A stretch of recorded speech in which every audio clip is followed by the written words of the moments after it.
Hey guys, what's up? It's me, Hannah, back with a new YouTube video on cyberfreeze. And for today's video, I'm going to be telling you some random thoughts about K-pop I've had that includes my opinions. So this is kind of like my K-pop opinions, but not really, but also kind of sorta. But I've had these opinions accumulating in my notes file for like maybe 4 months maybe. So there's that. Also, there's English subtitles available. And if you don't agree with one of my opinions, that's totally fine. Just comment down below if you disagree. Comment down below if you agree. And yeah, alright, so let's get right into the video. I find it weird how some K-pop stans are like kind of scared to show their friends regular K-pop songs. Like just like an everyday like motherfucking Cherry Bomb. Cause like, okay, there was this trend on TikTok where it was like shuffling my songs until I find a song I'm too embarrassed to play in front of my friends. And K-pop stans were doing this, and most of them would turn it off when like Chewing Gum came on, cause that's a little more like, oh, I gotta kind of explain why this is such a bop. Like you're not gonna get it the first time you hear it. After the second and third time, you're gonna be like, whoa, what is this? But I saw like a few that was like they just turn it off like when a regular K-pop song comes on. Like I don't example like Mafia in the Morning came on and then they turned it off. That was just an example. Like that did not happen. I forgot the songs they turned it off on, but it was just regular K-pop songs. And I just find that weird because really think about it, why is it so embarrassing? Is it because it's in Korean? Like as I said before, songs like Chewing Gum, Cat and Dog, you won't get it until you listen to it. But just regular K-pop songs is so weird. And like, not to sound harsh, but if your friends are gonna judge you because the music you listen to is in a different language, specifically Korean, then please reevaluate your friends and why you're friends with them. Like if they're gonna judge you for that, I don't know, let me not get in your business. So I've seen a lot of K-pop stans talk about this, and I do agree. I do feel like a lot of K-pop stans found K-pop at a time that they really needed it, or at least like their alts. Cause I thought of this because I saw a TikTok and people were agreeing with it, where like they were like, I found BTS at a time they needed it. And I really relate to that with NCT. Before I found NCT, I was into a few other K-pop groups, but I think I was only into like K-pop a month, not even. So it was still fairly new. And I was like on my 8th watch of the Vampire Diaries. It was a mess mentally, like I was going through it. But then I found NCT and it just felt like sort of like a different escape compared to like all the TV shows I was watching. It was just like this sudden like deep dive into all the NCT content ever produced ever. In my opinion, people find something they're heavily into when they do need it because your brain is going to cling on to something it really likes in a time of need. And like, I don't think you should rely on K-pop for happiness. As a person who once did that, please do not do that. But you have, like, if you really think about it, sometimes you really can't help it. Like, I'm not saying do it, but I'm just gonna talk from what happened with me, because when I got into NCT, it was a really dark place. Like, it was nighttime with no street lights. You know what I mean? And NCT was that street light. No, just kidding. But it was like a really dark time, and NCT had so much content. Their humor was like right up my alley, that it was something that I did cling on to, and it did, like, they did help me a lot, like a lot, like it was crazy. And obviously relying on anything other than yourself for happiness is gonna come with a cost. Like you shouldn't do it, but if it's something for the time being that's gonna keep you okay for that time, I think it's okay.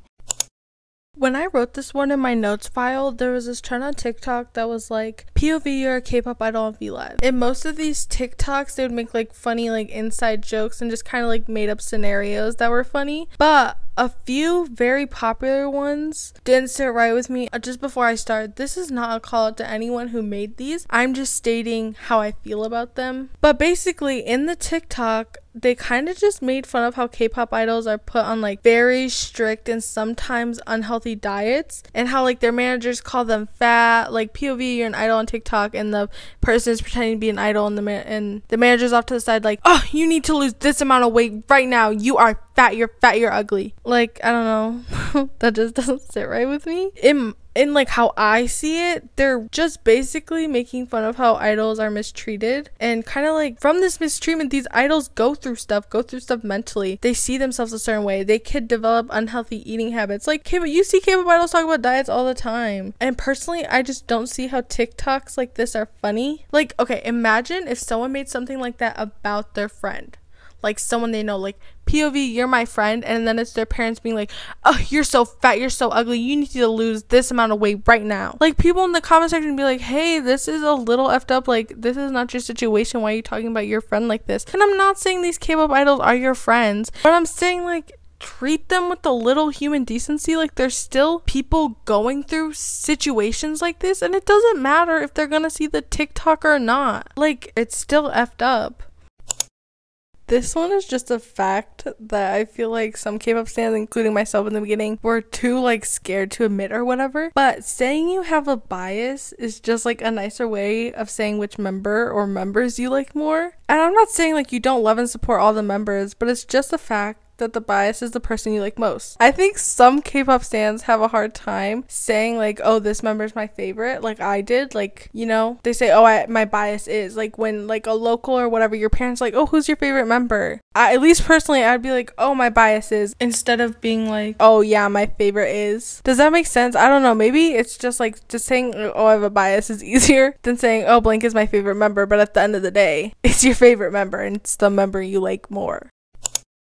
One of my pet peeves and something I very much hate is when K-pop fans will pity bias a member in a group that isn't as popular.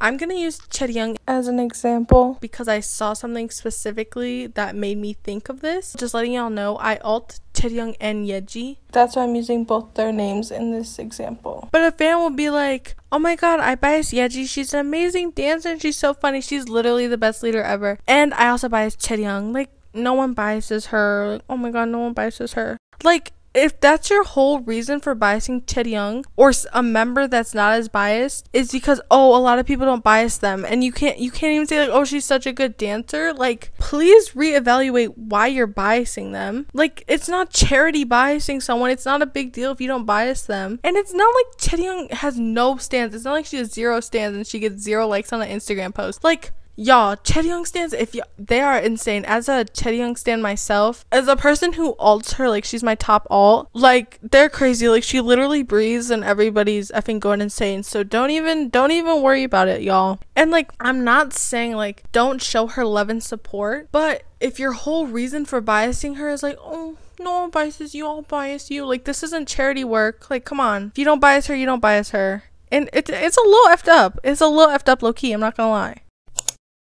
Okay, this is just like another thing I was kind of thinking about. Well, obviously this whole video is something that I've been thinking about, but I wonder if like any K-pop idols pre-debut or like even now are antis of like certain K-pop idols or certain K-pop groups. And not like an anti for like reasons that you should be an anti, but just for like some random reason, or just like no reason. Because I'm not talking about the anti, it's not really even like an anti, but some people think of them like an anti, that are like, oh, I don't really like Caillou's like weird vibes. Not for me, but I motherfucking hate Caillou, he should disband and stop making music with his stupid bald head, he's so annoying type of anti. Like, do they like hate on some certain group? Like, I really just wonder, like, are there any K-pop idols that are straight up like antis of some like idols or groups? Because first of all, that must be so awkward at Music Bank, for real.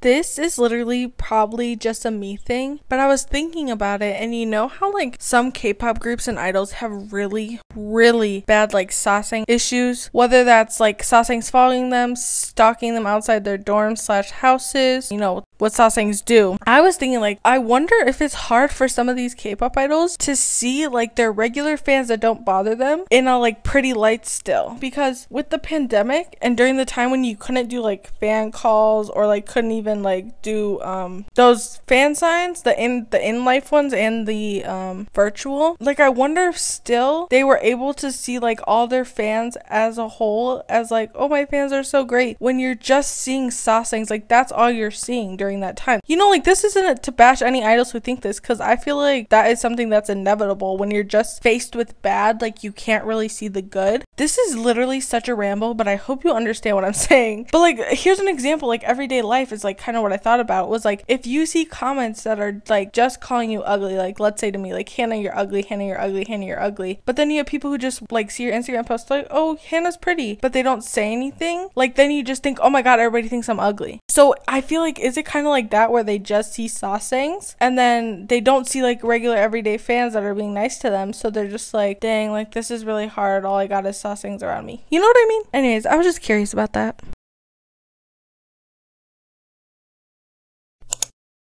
Okay, so this one is a thought that I've actually had in my head for a while and that I bored Mac to death with. So I thought maybe I'll bore you guys with it. But I find the difference between like a Western artist stan culture and K-pop fan stan culture so interesting, because obviously since they're like different, there's gonna be different stan culture. But coming from someone who like stanned Western artists heavily in like middle school and someone who's whatever quote unquote K-pop stan now, I find the difference so interesting. The part I find the most interesting is the qualifications to say you're a stan and like the difference. Cause like for to be qualified as like a Western stan, it's so simple. Like you just have to listen to their music, follow them on social media, and you know, watch the occasional interview. Just kind of like low-key keep up. But for like to be considered a K-pop stan, and like especially if you want to be in the fandom side of K-pop, like if you just are like a fan of K-pop group and you don't care about the fandom, you like whatever, this is different. But I feel like if you want to be like in the fandom side, you kind of have to do so much more. Like you have to do all that, you know, listen to their music, follow them on social media, watch interviews, but you also have to know like basic information, keep up with fandom jokes. Like maybe that's just how I do it and how I see it and like my view, but I've seen like people low-key shame other K-pop stans for not knowing like everyone's positions in a group. Or like if you don't know something, I see so many people like make it clear that they're new. Like I see so many like comments where it's like, I'm a new blank, insert fandom name, where can I find this? Like this never applies to everyone, but I just find the difference so interesting. And I'm not saying it's bad in any way, I just think it's what? Interesting. Alright, thank you so much for watching. If you liked the video, give it a thumbs up. And if you didn't like the video, give it a thumbs up. And I'll see you guys next time on Cyberfreeze. Bye!